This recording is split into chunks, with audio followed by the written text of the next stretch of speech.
We are heading back to Kaleb McGary Island. You are Locked On Falcons, your daily Atlanta Falcons podcast. Part of the Locked On Podcast Network, your team every day.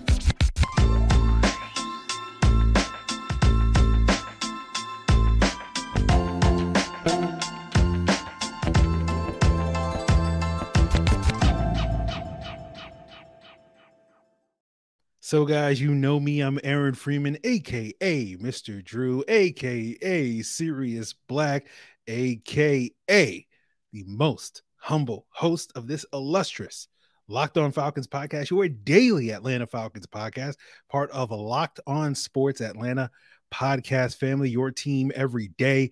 And today's episode is brought to you by FanDuel Sportsbook, the official sportsbook of the NFL. Make every moment more by visiting fanduel.com/lockedon today to get started. And guys, we thank you for making Locked On Falcons your first listen each and every day. Of course, it's free and available Monday through Friday on a variety of podcast platforms, including on YouTube. Subscribe to Locked On Falcons on YouTube, and you will get the video version of the podcast the night before the audio drops. And check us out on your Roku and Amazon Fire TV by downloading the Locked On Sports Atlanta app on your Roku or Amazon Fire TV.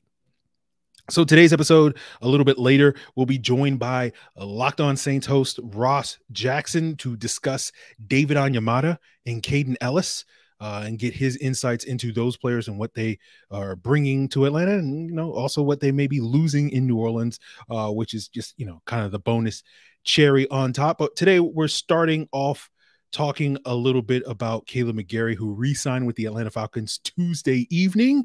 And I'm recording this, guys, before we get into that, a few hours after 4 p.m. Eastern time at the start of the league year, when all the various moves that we've been discussing over the last couple of days officially become official. And as of this recording, the only official move that the Falcons have announced was the Jonnu Smith trade. And I'm just kind of assuming that the Falcons are holding off on announcing those other moves because they just want to get people in the building and do all the stuff with the new studio and have those people sign the contracts and post all that stuff. So, I think we'll see that news get kind of trickled out over the next day or two heading into the weekend. But let's start our conversation talking about our return to Kaleb McGary Island. We have to go back, Kate. We have to go back. And I appreciate all you guys that know that reference. And for those of you that are confused by that, then, hey, man, try to be born before, 2002 or something like that. But the Falcons re-signed Kaleb McGary to a 3-year, $34.5 million contract.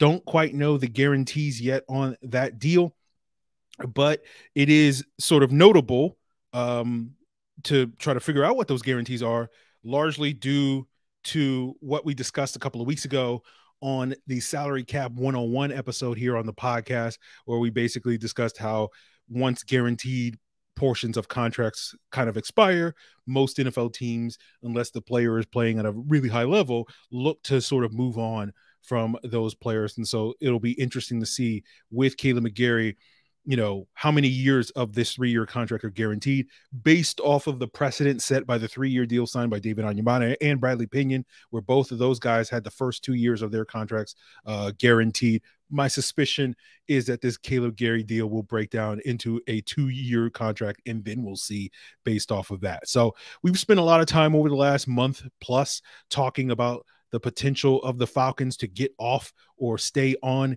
Kaleb McGary Island. As you guys well know, I have stated many times over the last several weeks that had I been in Terry Fontenot's shoes, I would be looking to get off the island. But I've always thought all along that the Falcons would prefer to stay on the island by maintaining that continuity and stability on their offensive line. We always talked about how last year the Falcons, basically ran it back with the same starting 5 from 2021 heading into training camp. And if they were willing to run it back with those guys, and those guys weren't very good as a collective unit, why wouldn't they choose to try to run it back with 2022 starting 5, which as a collective unit was actually pretty good, a great run blocking unit, some of that owed to Kaleb McGary's performance as well. And we'll sort of see, we got 4 out of the 5 right now.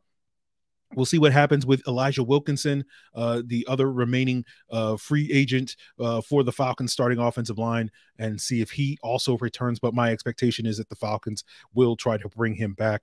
And, when it came to whether or not Kaleb McGary was going to return, it always seemed to boil down to price tag. You had to get him back at the right price.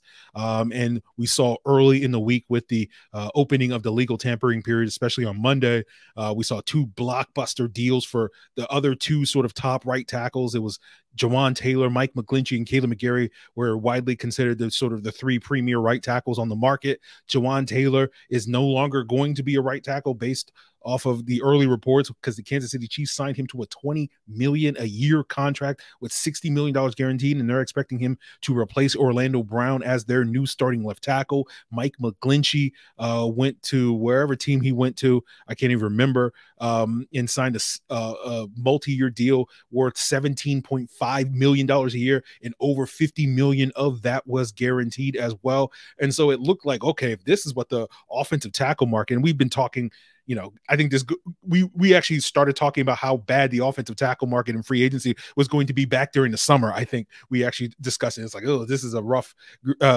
offensive tackle market. And it seemed like because it was kind of thin in that regard, it was driving up the price. And so that led myself, and I'm sure many of you guys, going like, oh no, if once Kaleb McGary and his representation see what type of money is getting thrown around, he's going to price himself out of Atlanta. But as we saw, and as you well know now, both parties were able to come to a reasonable accord. And you got to credit not only the Falcons and Terry Fontenot, and I forget the person who negotiates the contracts on the half, formerly of the Houston Texans.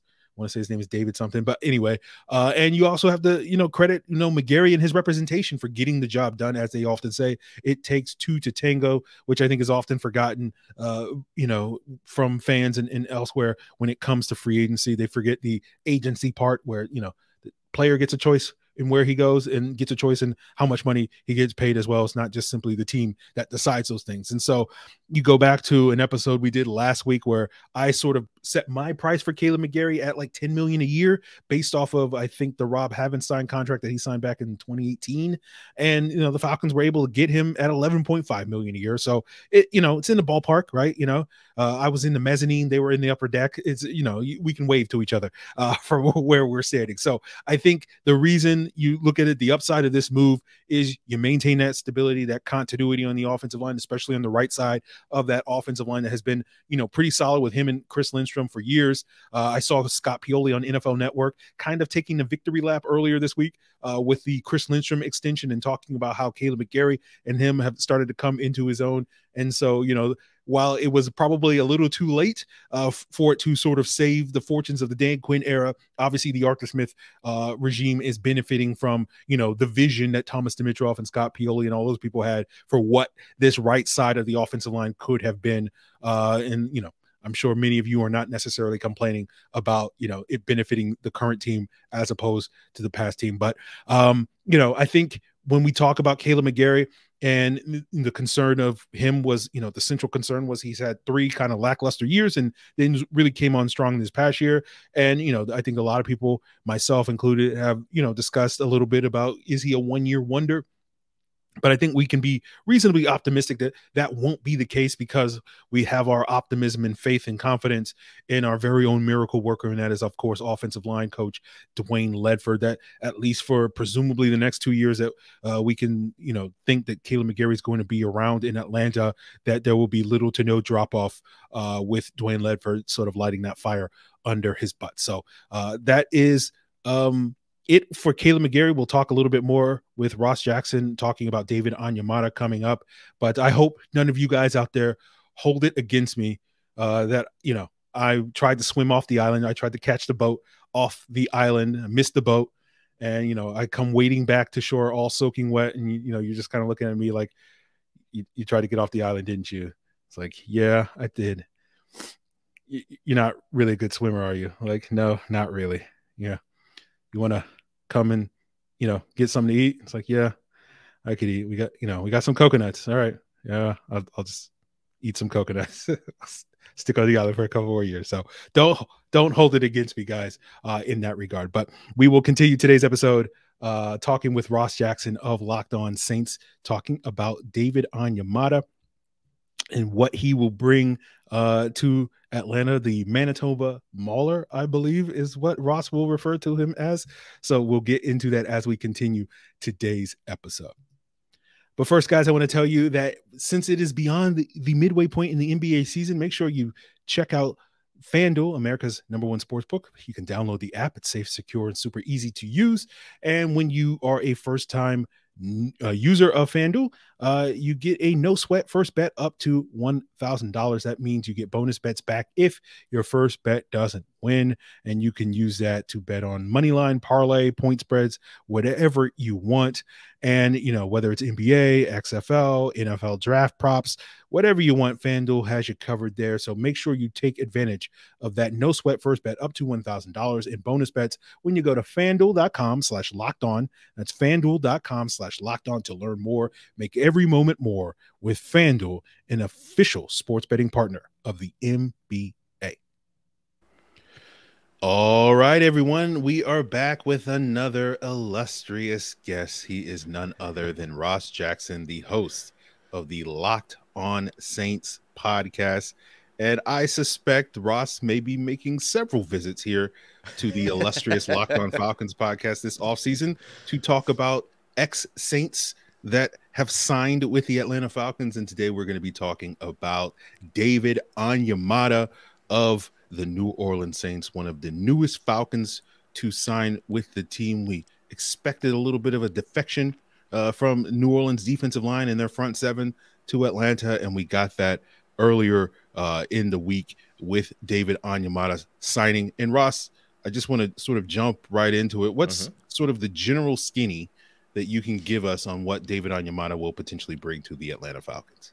Man, I'll tell you what, ain't nothing skinny about David Onyemata. All right, David Onyemata is a wrecking ball in the middle of the defensive line. You got yourself a good one in Atlanta, Falcons fans. And the thing that I'm really excited to see for David Onyemata in Atlanta, with the exception of 2 times a year, of course, is what it's like when he doesn't have to be the guy on the interior. That's new for Dio. Dio, from the very beginning, even when he was paired up with Sheldon Rankins early on here in New Orleans, in the interior, right on the outside, the guy on the defensive line was always Cam Jordan. But in the interior, he's never had an elite presence next to him that takes all of the attention. And so the pairing of Grady Jarrett and David Onyemata with, of course, Ryan Nielsen, a defensive coordinator, working with those guys, a defensive line specialist who helped to develop David Onyemata into a phenomenal presence for the New Orleans Saints. I know his production had been down over the course of the past couple of years, but I'm really interested to see what it's like when he's standing next to elite talent on the interior. Yeah, you talk about that down production, and I look at the PFF grades, and we can always haggle about, how accurate those grades are. But you did see a little bit of a dip this past year in 2022, where he had 2 seasons prior to that where he was graded out among the top 10 defensive tackles. And I'm just curious, did that reflect on the field? Did you feel like, okay, maybe he's not quite in his prime, maybe, hitting that age 30 season that he had last year? Is there a start to slow down? And if that's the case, do you feel like being able to play next to a player like Grady Jarrett will kind of, be able to prolong any sort of decline, and you can see a potential boost from him to kind of rebound back to where he was in previous years? Yeah, I think that's going to be massive for him. And yeah, he took a step back in 2022, but so did the entire interior defense of the New Orleans Saints. I mean, their run defense production dropped from 3 straight years of being top 5 to 24th in the NFL when it came to rushing yards allowed. They were giving up 1.6 yards before contact consistently to running backs in that area of the field. No defensive tackle, with the exception of one, Kentavious Street, who's still currently a free agent, had an average depth of tackle, but for 3 yards downfield. So that means that on average, running backs in the run game were getting 3 yards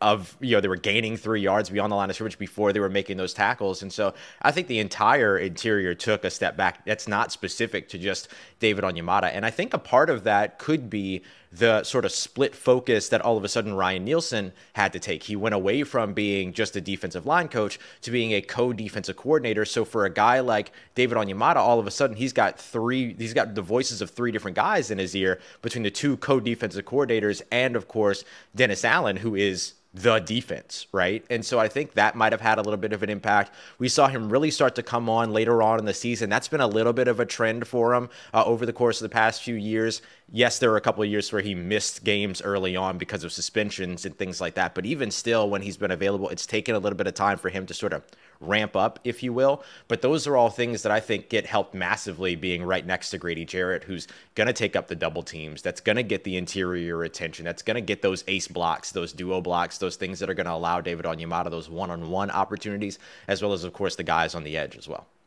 Absolutely. So we are definitely here in Atlanta looking forward to what David Onyemata will bring on the field, and hopefully we can see him, wreck Saints QBs like Derek Carr as much as he has wrecked Falcons QBs over the years. I'm certainly not sad to see him in Atlanta Falcons uniform, so that I do not have to watch guard after guard after guard get completely pancaked by him in the middle of that offensive line. So, and just to make sure that too, the nickname that he's bringing with him, because I want you to make sure you get the right nickname, because you'll hear him called Dio, things like that. That's what we usually call him in the locker room. But the big media nickname, and this was thanks to Nick Underhill, a couple of guys over at New Orleans Football, is the Manitoba Mauler. So that's the guy. That's the nickname that you should be rolling with and keeping alive over in Atlanta. Manitoba Mauler. All right. Thanks for the heads up. We will see what we could do with that. But really appreciate you joining me, Ross, on today's episode. Always a pleasure, dude. So, of course, guys, there's more to come on today's episode, talking with Ross Jackson about Kaden Elliss, the newest Atlanta Falcons linebacker. But, speaking of linebackers and defensive tackles, it's an awful segue, but we'll roll with it.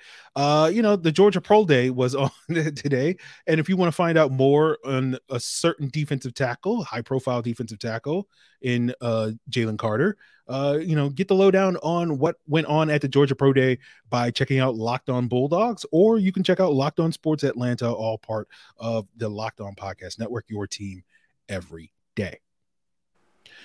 So, guys, we're here with Ross Jackson of Locked On Saints, and we got Saints players to talk about.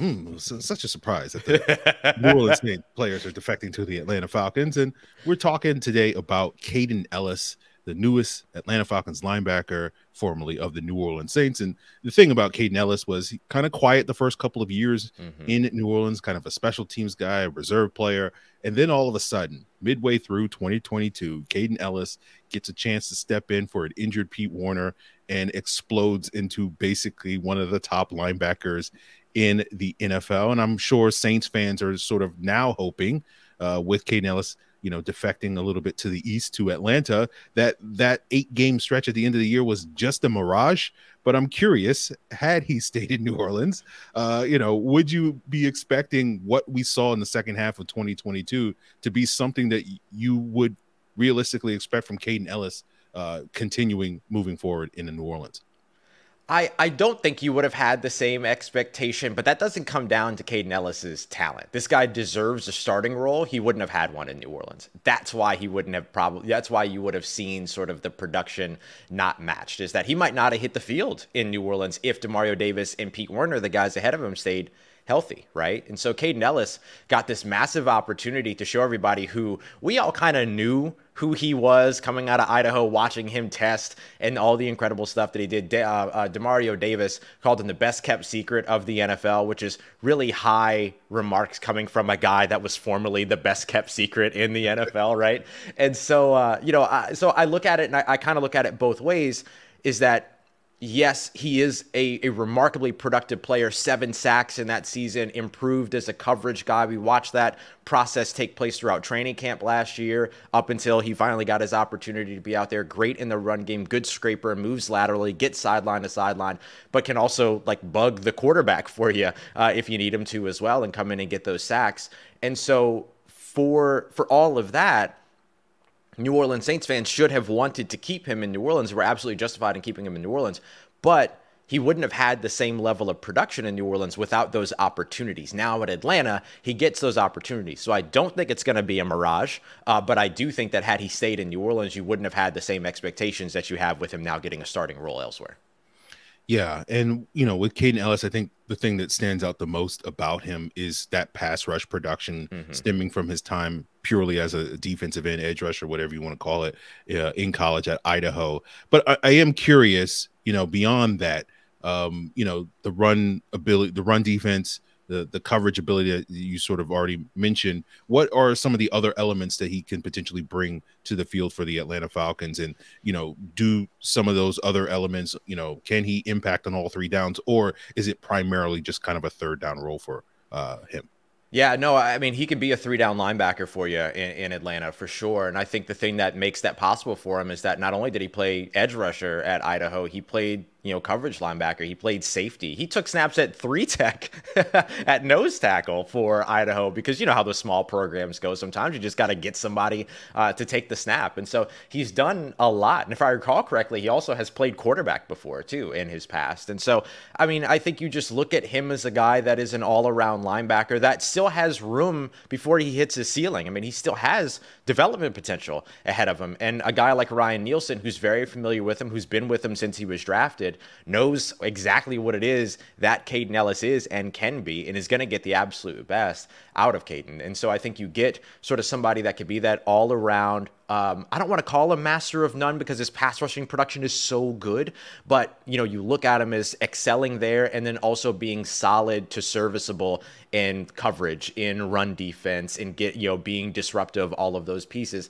And then the other thing that you look for from him too is what happens now if he steps into a leadership role, right? I mean, this would be a real opportunity for him to be a vocal leader, and we've seen glimpses of that from him, but not really an opportunity for him to be that guy when you've got Demario Davis and Kaden Elliss and Tyrann Mathieu on your defense as well. So that's going to be a good thing for him too. And then the last thing that I'll mention is his versatility. He came in as somebody that they knew would be able to play a strong side run-stopping linebacker role, cross-trained him at Mike his rookie year, and then he got the opportunities to have the green dot, make those communications calls, and then over the course of his time filling in for Pete Werner when Pete Werner was injured here in New Orleans, he got to play a little bit of weak side coverage linebacker as well. So he gives you versatility in terms of the traditional 4-3 defense. I know that's different than what he'll be asked to do in Atlanta, but if you line him up as an outside linebacker, he has that experience. But if you need him on the inside to make calls and cover tight ends and make coverage over the middle, he could do that as well.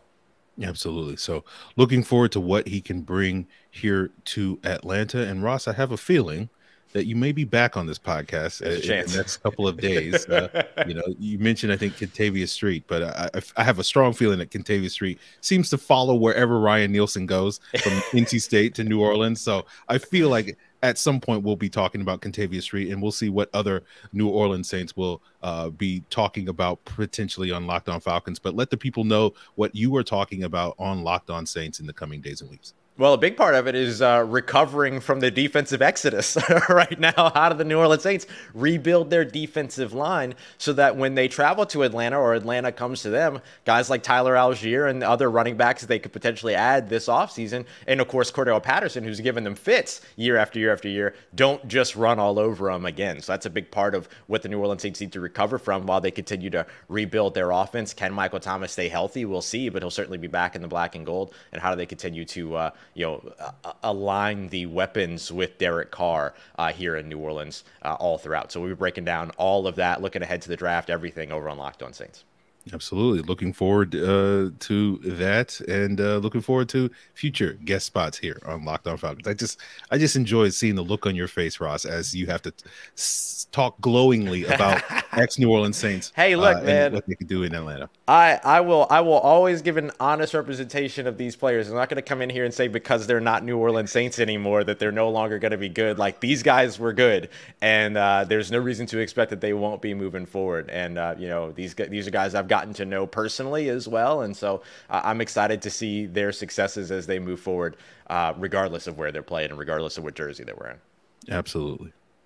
So, guys, that's going to do it for us here on today's Locked On Falcons. I want to thank Ross Jackson for joining me on today's episode to talk about some former New Orleans Saints that are now Atlanta Falcons.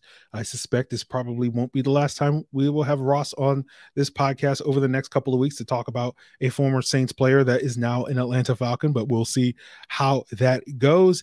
And tomorrow's episode, we don't know quite exactly what we'll talk about, just because we're just kind of seeing what other moves trickle in beyond the moves that have already been made. But, potentially we could also explore, sort of, now that the Falcons have added several players, what is left for them to address in free agency.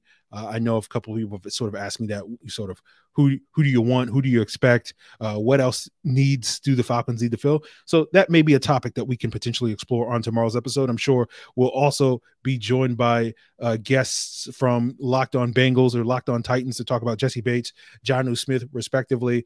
So you can look forward to that as well in the coming days and weeks here on the podcast. But guys, that is going to do it for us. Please continue to make us your first listen so you can check out all the great content we have coming your way, but also check out Locked On NFL Scouting with the Draft Dudes as your second listen. Kyle Krabs, Joe Marino are back, and they're just a couple of guys being dudes, taking you through what it is like to build a successful NFL franchise every day on YouTube or wherever you get your podcasts, all part of the Locked On Podcast Network, your team every day.